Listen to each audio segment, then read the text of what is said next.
Picture this for a second. You've spent literally years studying, preparing, getting everything just right. Your resume? Absolutely flawless. You submit that application for your absolute dream job and, on the other side of the screen, nothing. Crickets. Nobody even reads your name. Nobody looks at your experience. Instead, an algorithm takes maybe 1.2 seconds to scan your entire life's work, and it just rejects you. Bam, done. And it's not because you aren't talented, it might literally be because of your zip code, or maybe the sound of your voice. And the craziest part, the company can't even tell you why you were rejected. They just throw their hands up and blame the algorithm. Which brings us to this really fascinating, honestly kind of unsettling question. Can a math equation actually be prejudiced? Well, let's dive into it. So why do we just accept these 1.2-second rejections? The source material brings up this psychological concept called automation bias, and it hits the nail right on the head. Basically, it's our tendency to blindly trust automated systems. We all know humans are messy, right? We're prone to emotion, to errors, to prejudice. But we look at algorithmic logic as just pure, data-driven, cold. We tend to think, hey, a human might wake up on the wrong side of the bed and ruin my interview, but math is objective. But here's the catch, and the analysis really hammers this home. The math-powering artificial intelligence doesn't just magically appear out of thin air. It feeds on data. And if that data comes from, well, flawed humans, we've got a massive problem on our hands. Welcome to this explainer. Today, we're unpacking broken mirrors when algorithms discriminate. We're going to dismantle what is honestly one of the biggest illusions of the 21st century, this total myth of technological neutrality. As you'll see, this whole illusion of cold, calculated logic is actually masking some massive scalable injustices. Section 1. Inside the black box. To really grasp how an algorithm inherits our flaws, we first have to understand how AI actually learns. So what exactly is this black box? Simply put, it's an AI system where the internal decision-making process is completely hidden, even from the people who built it. When engineers design deep learning AI, they don't give it a strict, rigid set of rules. They aren't coding, hey, if X happens, make sure you do Y. Nope. Instead, they just feed it millions, and I mean millions, of historical examples, step back, and basically tell the system, here you go, figure it out yourself. Let's break down exactly how this turns problematic. Step 1. Ingest historical data. Say you want an AI to find the perfect candidate for a job, so you feed it 20 years of data from top-performing Silicon Valley executives. Step 2. Elite pattern matching. The AI starts looking for correlations. If, over those last 2 decades, 85% of those executive positions were held by upper-middle-class white men, the system's pattern matching logically deduces that being a white male is a key indicator of career success. Makes sense to a machine, right? And then, step 3. Output the decision. Suddenly, the system starts systematically penalizing resumes that mention things like the women's chess club or maybe a historically black college. The circuits aren't actively trying to be prejudiced, they just see themselves as optimizing for success based purely on the data we fed them. Section 2. Algorithms of Justice. Now let's look at what happens when this exact type of elite pattern matching gets applied to something way more high stakes than a resume. This is where it gets genuinely chilling. ProPublica, the investigative journalism outlet, did an audit on the Compass recidivism system. That's a tool used in the U.S. justice system. The contrast they found was just stark. You have a minority subject with only minor past infractions getting slapped with an 8 out of 10 high-risk score. And guess what? They never reoffend. Meanwhile, a white subject with severe prior offenses gets a totally low 3 out of 10 risk score and later reoffends violently. The investigation revealed that black defendants were being flagged as high risk at twice the rate of white defendants who had similar or even milder criminal histories. So how on earth did the machine arrive at such a skewed conclusion? Well, it all comes down to proxy variables. The algorithm wasn't explicitly asking about race, obviously not, but it was asking things like, has anyone in your family been to prison? Or what neighborhood did you grow up in? The source makes a really compelling argument here. In a historically unequal justice system, these questions don't actually measure an individual's danger to society. They measure environmental vulnerability. Basically, the algorithm was just institutionalizing prejudice, but wrapping it up in a shiny package of validated, objective science. Section 3. Invisible filters in finance and health. Now, you might be sitting there thinking, okay, I'm not wrapped up in the criminal justice system, so this doesn't really impact me.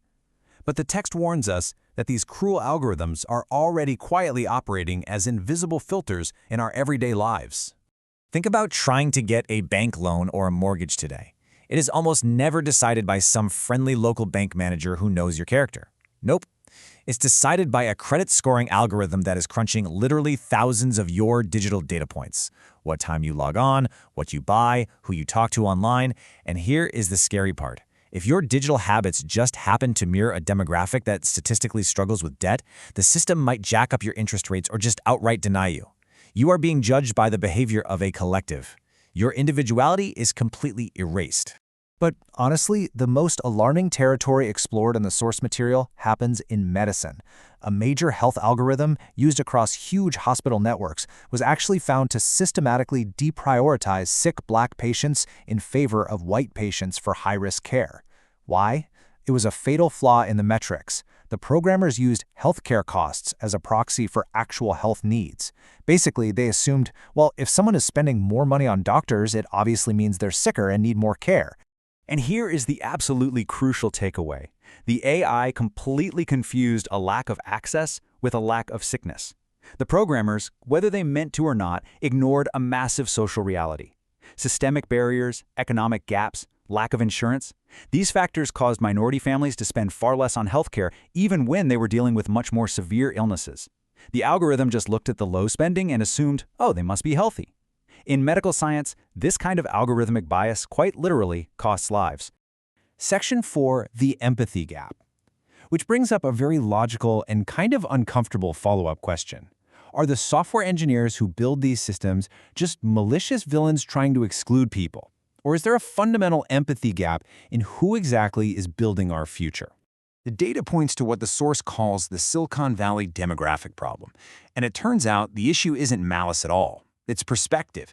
Just look at the representation. The vast majority of the systems deciding our futures are designed by a highly homogeneous group, predominantly young, affluent men living in tech bubbles. When a group that's similar designs technology for a world that is incredibly diverse and heterogeneous, their personal blind spots get hard-coded right into the source code. Which leads us to this incredibly impactful quote from the text. Empathy cannot be automated if it wasn't present in the room where the software was built. I mean, think about it. If you've never been racially profiled, or if you've never had a motion sensor in a bathroom fail to recognize your skin color, you just aren't going to think to account for that when you're writing code. The technology lacks empathy simply because the diverse human experiences needed to foresee those harms, they just weren't in the room. Section 5, towards true digital justice. So what's the plan? Do we just smash the servers and go back to typewriters? Of course not. Artificial intelligence has immense, game-changing potential to cure disease and optimize our world. But to make it our ally, we have to demand true digital justice. The final act of the source material outlines a pretty clear roadmap for how we can regulate AI to protect ourselves. First up, mandatory algorithmic audits. Think about it. We rigorously test new medications before they hit the market, right? We need that same exact standard here. We need independent experts verifying that hiring or judicial algorithms are free from intolerable bias. We also need diversity in code, getting more women, minorities, sociologists, and humanists leading tech development. And finally, the right to explainability. I want to focus on that last pillar for a second because it's a profound legal argument. The source states firmly that the black box should be flat out illegal in public infrastructure. If a machine makes a decision that alters the course of your life, whether it's your health, your job, or your freedom, you must have the legal right to know exactly why that decision was made. And you absolutely must have the right to appeal it to a real, living, breathing human being. The old excuse of, oh, sorry, it's just the algorithm, is just not going to cut it anymore. As we wrap things up, there's a central metaphor in the analysis that brings this whole thing together perfectly. Algorithms are, at their core, broken mirrors. They don't predict the future. They project a distorted, fractured reflection of our past and present.